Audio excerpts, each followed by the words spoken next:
Hi there, welcome back to the homestead. It's a hot, sweaty South African afternoon, as you can see. Probably the last of the hot weather. We're actually in autumn now, so it's supposed to be cooling down.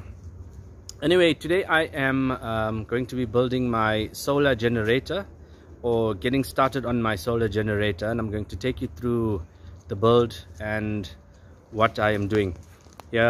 In South Africa we have what's called load shedding.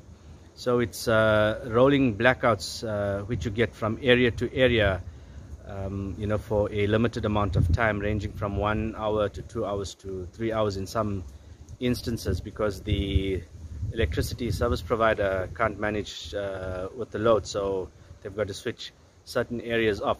So this is where my solar generator is going to come into it, as well as for camping. I'm building a camping trailer, one of my other projects, which will be coming up in the future. So it's going to be part of that as well, just to provide the power for that when I'm camping. So let's get right into it and let me show you what I am doing. I want to show you some of the components of the build. So this is just the first one that I'm going to be doing, and these are just basically what my budget allows at the moment. So obviously there's no sponsorship or anything like that, so everything is Chinese at the moment. So I have this little inverter, and it's only 180 watts, but I've used it last night with the load shedding, and it kept the internet going, but it wouldn't run the TV and the internet at the same time, so it's pretty small. Then I have this charge controller, also Chinese. Now I bought these quite a while back, and they've been sitting here in the workshop, and I just never got around to doing the actual build itself. So now that load shedding is back, and I'm planning to do a bit more camping, I thought let me just hook it up. And then that's a little solar panel which I bought several years ago. It's a nice little thing. I don't know what the exact power rating of it, but it's enough to charge two gate motor or burglar alarm electric fence batteries. And I've used it before while camping. I mean, one battery gives me light for the entire camp, virtually all night. So for the moment, that's going to be the solar panel, but obviously I will upgrade it to something bigger. I'm putting all of it. The entire generator will be based inside this toolbox. You see I have already pre-drilled there for the positive and then the negative, which will connect up to the solar panel. It's not going to be going onto my boat, so I'm not really concerned about it being waterproof at all. So this box it's pretty waterproof, but I mean water will get in. So anyway, that's not one of my biggest concerns at this stage. So I'm going to now start working on this, and I'll show you as I go along. Okay, so the battery power for this build is going to be of two electric fence batteries. They 12-volt batteries. I'm going to connect them up in parallel, so that's going to be providing the power. I've fitted the charge controller into the top tray of the toolbox. I've already pre-drilled. That's where the power cords are going to come up with this. It's a pretty neat charge controller. It's 40 amp, and it's got 4 USB ports there. I'm going to now start connecting, and I will show you further what's going on.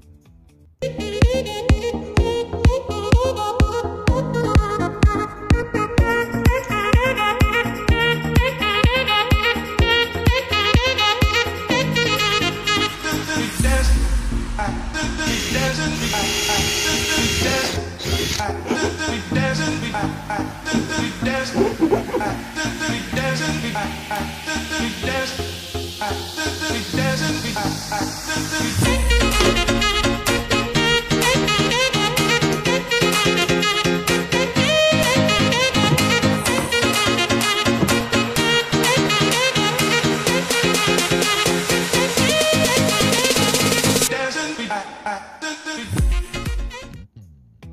from there I'm going to connect that one up to the switch, and then from the switch it will go to the charge controller, just so that I can switch it off. Otherwise the charge controller remains on, and then eventually it's going to drain that battery. I don't know if the charge controller switches off automatically or not, but just in case, I'm putting a switch there so that I can isolate it.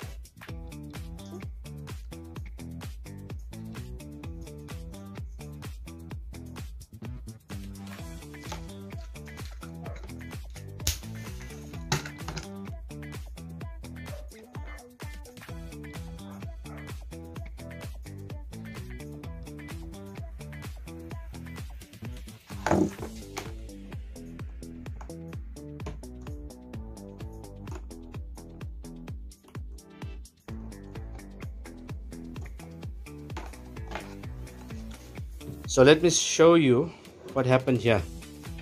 I made a mistake. I drilled that hole a little bit too far up. Fortunately I was able to patch it up. What was happening was when I put the tray in there, the switch was too far up, and of course it was holding it up like that. So fortunately I had one of those plugs for the end of round tubing, and I was able to block it up.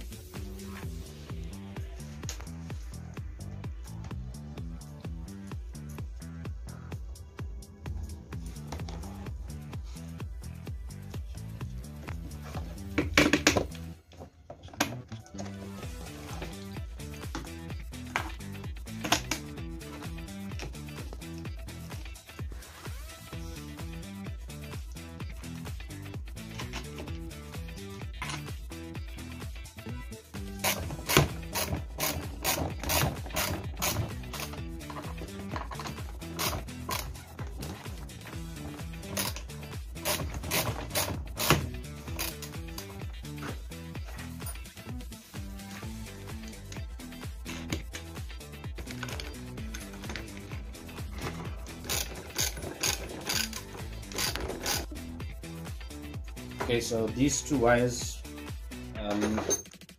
will go to the charge controller from the solar panels. So the solar panels will hook up your positive and your negative there.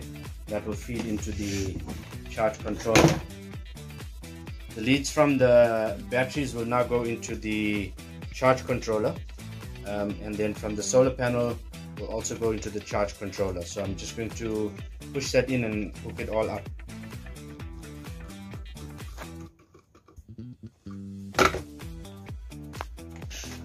These two leads are my load leads, so they go to the inverter. Now I showed you the little inverter that I had a little bit earlier on in the video, so that's not a permanent arrangement. What's going to happen is that I'm going to remove that handle, and then I'm going to get a proper sine wave inverter that's going to sit in there. The inverters are not really that high, so it's probably going to fit in there. So these leads will connect into the sine wave inverter. For now though, what I'm going to do is this little 180 watt inverter will live in there for the time being, but when I need to use it, I'm just going to pull it out and then hook it up to those leads, so that I can just keep the internet running, or the TV. It will do the TV or the internet, not both of them together. I've tried it. So yeah, let me just neaten all of that up in there, and I will then power it up. All the wiring is hooked up. As you can see, those little two little electric fence or gate motor batteries, I've got them connected up in parallel. Just increases my amp hour time, which is on these batteries not really much, but to keep the lights, an LED light on for a few hours, or to keep the internet running for a short while, it's perfect. So let's switch it on and see what happens. Didn't blow up, so that's a good thing. My battery is sitting at 12.9 volts, and then I think it's going to pop over, not drawing any power from there, and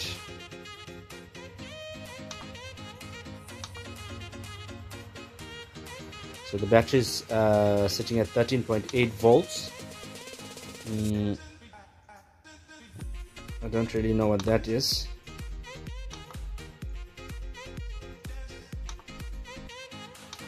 The other was that there was obviously nothing coming from the solar panel, so it's not showing any charge in there. So what I'm going to do is hook the solar panel up anyway and hold it close to the light. It's probably not going to make much, but let's just see if it makes any difference.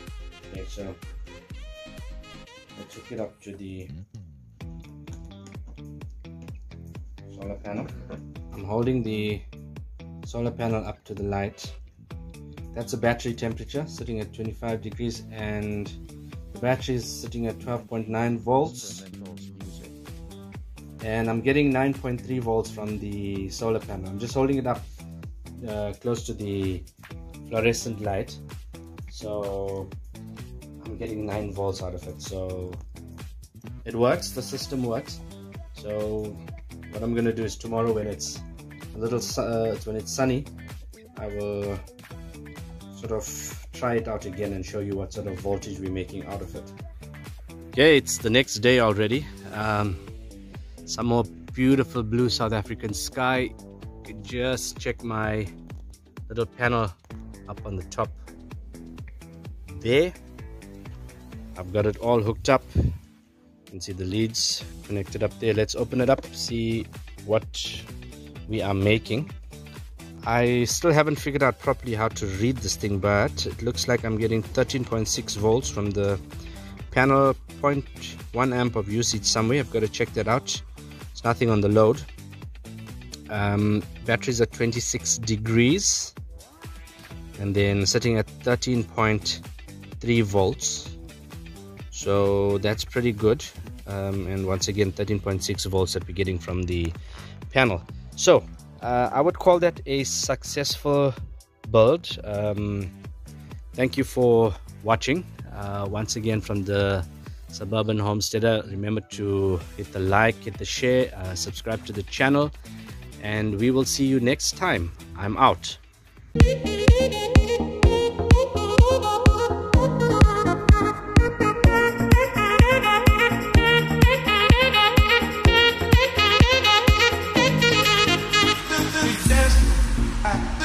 Dancing,